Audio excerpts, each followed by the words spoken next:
All. So எங்கே போயிட்டுருக்கு நிஷிதாவை தூக்கின்னு பார்த்துட்டு இருக்கீங்களா? ஸோ என்னன்னு பார்த்தீங்கன்னா கிட்டத்தட்ட 5 மாதம் ஆச்சு பாப்பாவை ஜென்ரல் செக்கப் பண்ணி.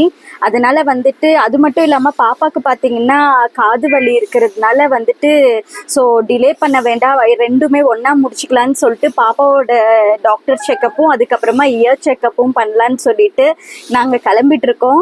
ஸோ யூஸ்வலாக வந்துட்டு எங்கள் வீட்டுக்கார் வருவார், இல்லைன்னா மச்சனை வருவாங்க. இந்த வாட்டி பார்த்தீங்கன்னா என் கோ சிஸ்டர் துர்கா, அதுக்கப்புறம் குட்டி வாண்டு வந்திருக்கு. ஸோ இன்னைக்கோட எக்ஸ்பீரியன்ஸ் எப்படி இருக்க போகுதுன்றது உங்களுக்கு கொஞ்சம் கொஞ்சமா நான் ஷேர் பண்ணிட்டே வரேன். என் கூட நீங்களும் வாங்க.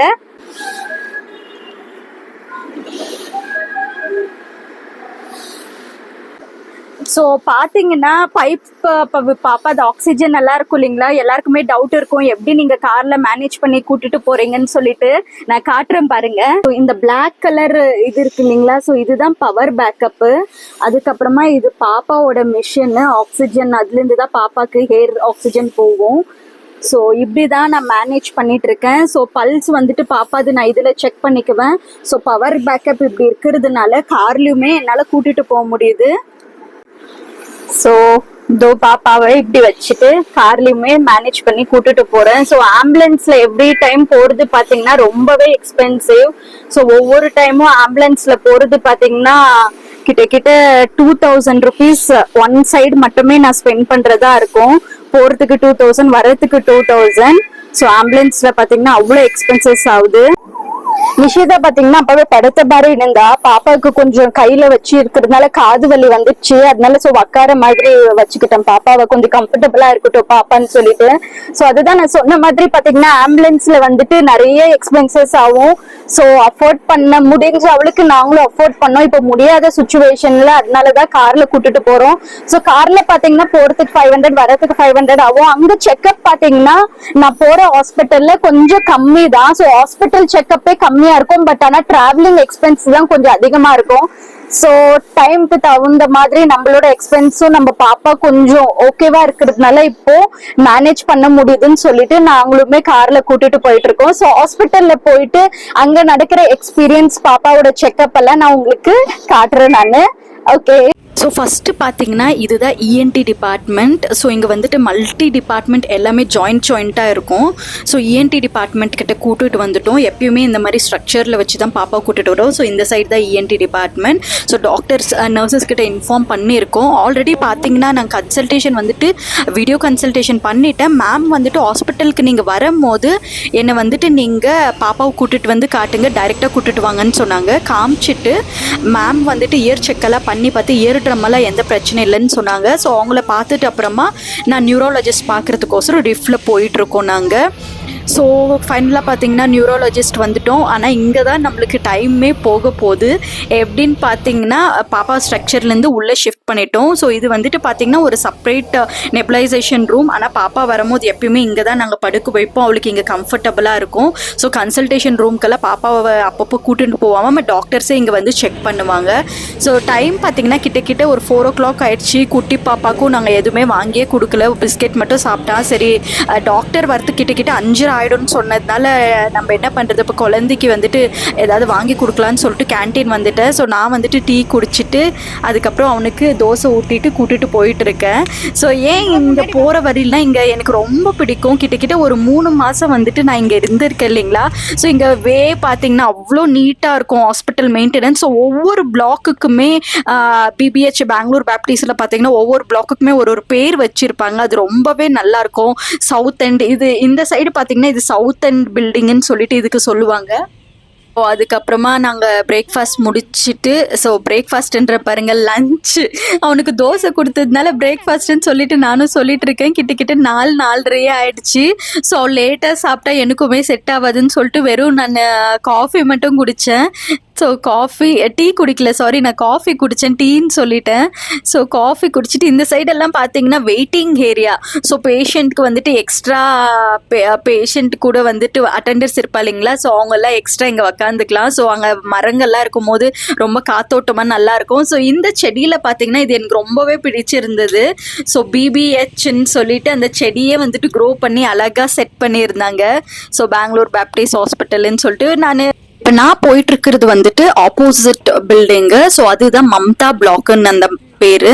ஸோ எம்ஆர்ஐ போட்டிருப்பாங்க, அங்கதான் ஆப்போசிட் இது இந்த பில்டிங் தான் நான் போயிட்டு இருக்கேன். ஸோ அங்கதான் வந்துட்டு பீடியாட்ரிக் நியூராலஜி எல்லா டிபார்ட்மெண்ட், பீடியாட்ரிக் டிபார்ட்மெண்ட் அங்கதான் இருக்கு, ஐசியூ அங்கதான் இருக்கு, பாப்பா அங்கதான் இருந்தாங்க. ஸோ கன்சல்டேஷன் முடிச்சுட்டு நான் கண்டினியூ பண்றேன்.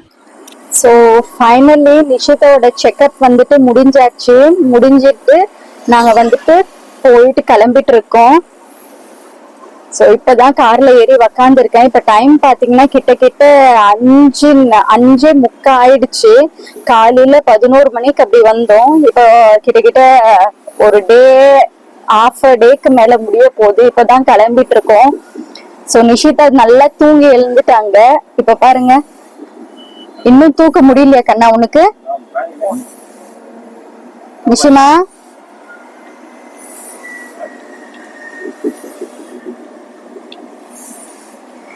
ஓகே. சோ இன்னும் கிட்ட இப்போ ஈவினிங் ஆனதுனால டிராபிக் கண்டிப்பா ரொம்பவே அதிகமா இருக்க போகுது. 1 hour ஆயிடுதா என்னன்னு தெரியல.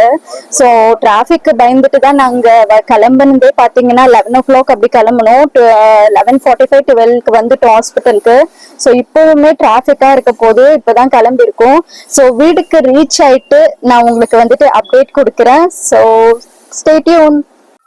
ஸோ பேக் டு ஹோம் நாங்க எல்லாருமே சேஃபா ரீச் ஆயிட்டோம். நியர்லி 6:45 அப்படி ரீச் ஆயிருக்கோம் ஹாஸ்பிட்டல்ல இருந்து. So completely tired. நானும் சரி, நிஷிதாவும் சரி, நிஷாத்தும் சரி, துர்காவும் சரி. ஸோ ஹோல் டே இங்கே ஸ்பெண்ட் பண்ண மாதிரி ஆயிப்போச்சு ஹாஸ்பிட்டலுக்கு போனா. ஸோ பாப்பாக்கு போனும் போதெல்லாம் நாங்க வெறும் ஒரு விஷயத்துக்கு மட்டும் போக மாட்டோம். அவளை கூட்டிட்டு போனா மல்டிபிள் வேற ஏதாவது டாக்டர்ஸ் கிட்ட காட்டணும் இருந்தாலும் சரி. ஸோ அந்த மாதிரி தான் இன்னைக்கு வந்துட்டு பாத்தீங்கன்னா இஎன்டி டாக்டர் பார்த்தாங்க நிஷிதாவை.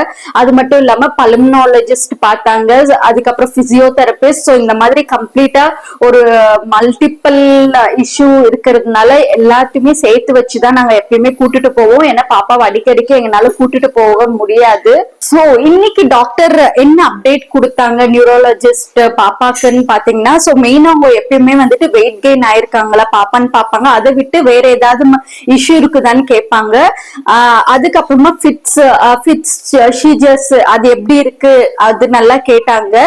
ஷீஜர்ஸ் பாத்தீங்கன்னா கொஞ்சம் கம்மி ஆயிருக்கு. முன்ன அவளுக்கு இல்லைன்னு சொன்னதுனால மெடிசன்ஸ் வந்துட்டு அவளோட வெயிட் எவ்வளவு இருக்காலோ அதுக்கு தகுந்த மாதிரி மெடிசன் டோசேஜ வந்துட்டு எப்பயுமே கூடுதலும் குறைச்சலும் பண்ணுவாங்க.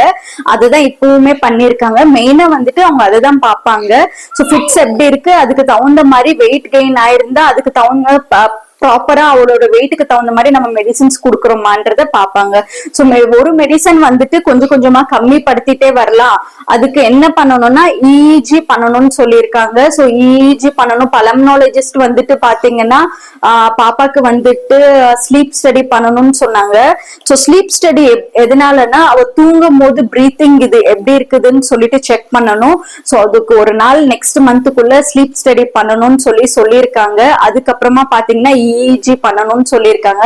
சோ இந்த மாதிரி ஒவ்வொன்னா சொல்லியிருக்காங்க. அதெல்லாமே கூட்டிட்டு போய் பாப்பாவை பண்ண வைக்கணும். சோ இவ்வளவு நேரம் இந்த வீடியோ பொறுமையா பார்த்ததுக்கு நன்றி. எங்க கூட நீங்களும் நிஷிதாவை ஹாஸ்பிட்டல்ல டிராவல் பண்ணதுக்கு நன்றி.